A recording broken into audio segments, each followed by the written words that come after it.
ধন্যবাদ, অজস্র ধন্যবাদ।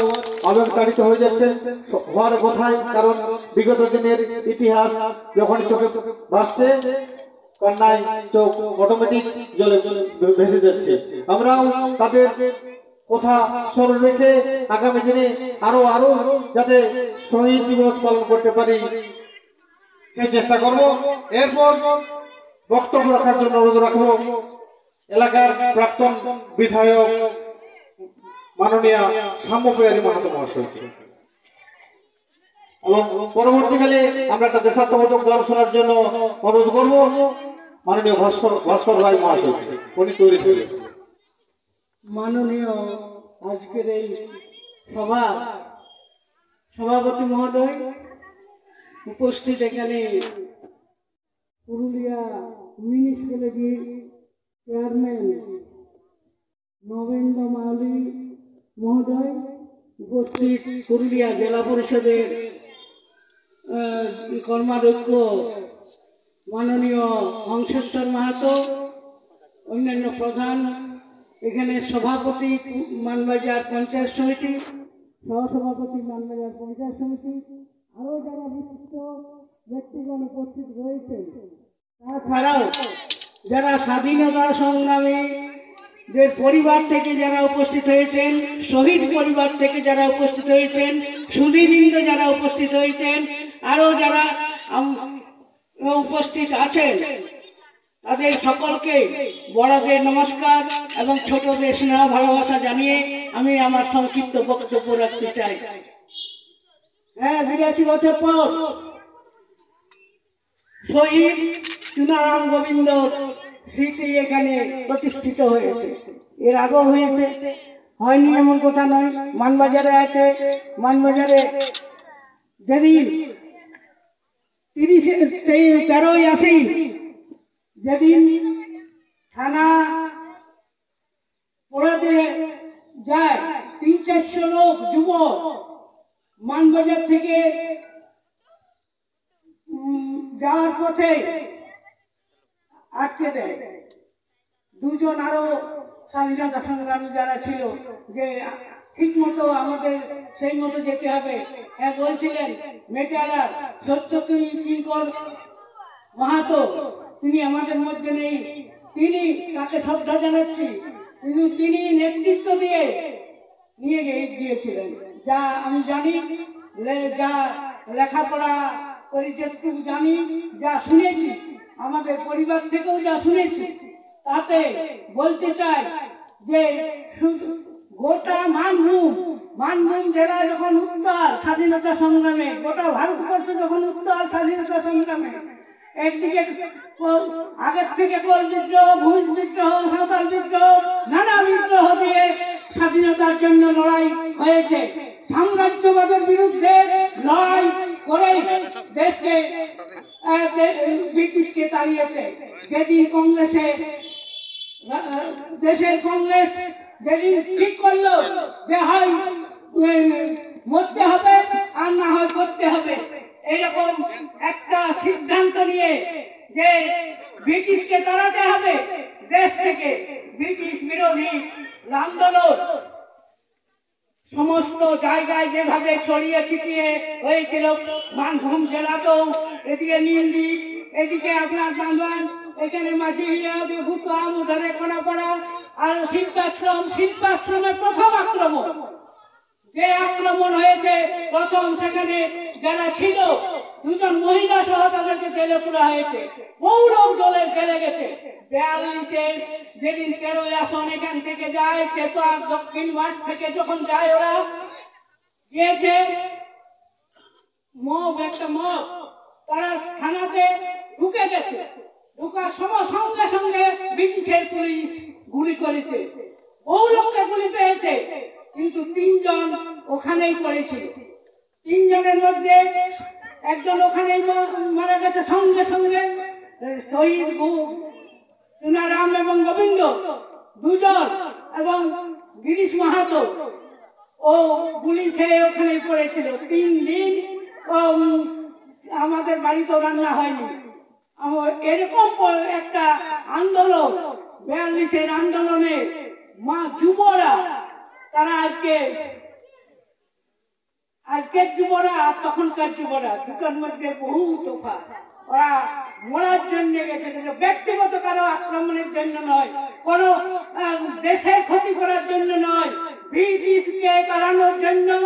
ব্রিটিশ যেহেতু দেশটাকে একেবারে দখল করে নিয়ে মানুষের অধিকার, সেই অধিকারকে একেবারে নষ্ট করে মানুষকে, এখানের মানুষকে শোষিত করে, বঞ্চিত করে, নিপীড়িত করে, তার জন্যই লড়াই আন্দোলন করে দেশকে মানুষ স্বাধীন করে এনেছে। শহীদ বহু মানুষ, শহীদ বহু আত্মত্যাগ, বহু আপনারা আজকে বলতে হয় ফাঁসির মঞ্চে অনেক লোক তারাও চলে গেছে, কিন্তু তারা কেউ বলেনি যে আমাকে ছেড়ে দেওয়া হোক, আমি আপনাদের দলে থাকবো, এরকম কেউ বলেনি। দেশের বহু স্বাধীনতা সংগ্রামী ছিল, এই এলাকায় বহু স্বাধীনতা সংগ্রামী ছিলেন, যাদের সঙ্গে আমার একটু আধটু কথাবার্তা আলোচনায় সমস্ত হয়েছে।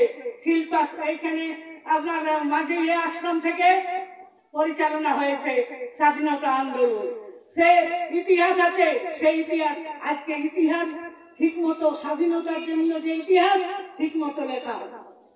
যদি ঠিক লেখা হতো, স্বাধীনতার ইতিহাস কি আছে দেশে? আজকে ভাবতে হবে নতুন করে, ছেলে মেয়েদের ভাবতে বলবো। যেমন এখানে হলো 82 বছর পর, তেমনি আজকে নতুন করে ভাবার আছে। আমরা একটা ওখানে এমএলএ ফান্ডের টাকায় আমরা ওখানে একটা ঘর করে দিয়েছিলাম চুনারাম গোবিন্দ স্মৃতি হিসাবে। আমরা ভাবেছিলাম যে এই এলাকার যে শহীদ, সেই শহীদদের অন্তত শ্রদ্ধা একটু আধটু জানাতে আমরা যাতে পারি। শ্রদ্ধা জানানোর জন্য আজকে শহীদ পরিবার যারা আছেন তাদের সকলকেই শ্রদ্ধা জানাচ্ছি। তাদের পরিবাররা অন্তত সাম্রাজ্যবাদের বিরুদ্ধে যেভাবে ওনারা তার উত্তরসূরিরা লড়াই করেছেন, তারাকেও বলবো যে সাম্রাজ্যবাদের বিরুদ্ধে আজকেও লড়তে হবে। দেশটা সাম্রাজ্যবাদের আক্রমণ এখনো যায়নি।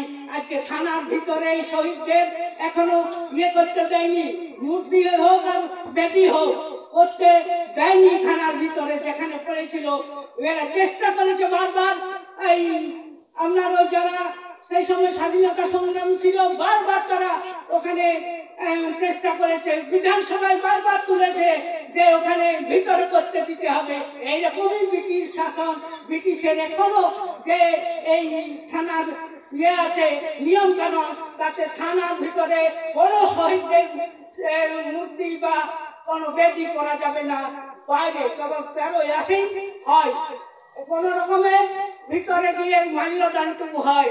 আজকে নিশ্চয় গর্বিত, আমি আনন্দিত যে এলাকায় বামদিকে একটা তাদের স্মৃতির উদ্দেশ্যে প্রতিদিন মানুষ, এখানে বহু মানুষ যাতায়াত করে দেখতে পাবে সেই চুনারাম গোবিন্দ। যাই হোক না কেন, আমাদের কাছে কোনো ফটো না থাকলেও যাই হোক, একটা কিছু ভালো রকম একটা ভালোকে ভালোই বলতে হবে, ভালো হয়েছে।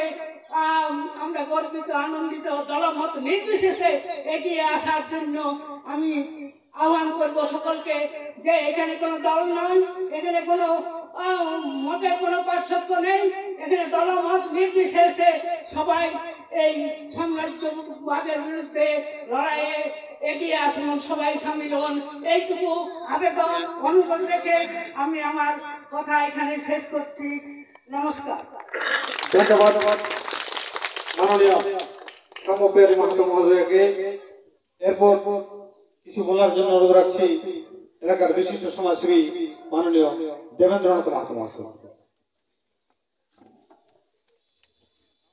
নমস্কার।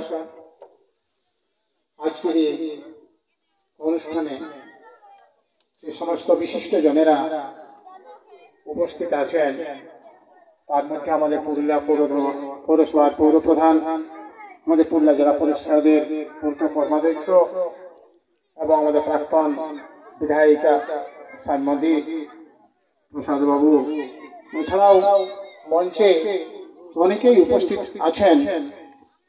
আজ সত্যি কথায় একটা স্মরণীয় দিন, এবং আজকের এই দিনটাকে যে স্মরণীয় দিন হিসাবে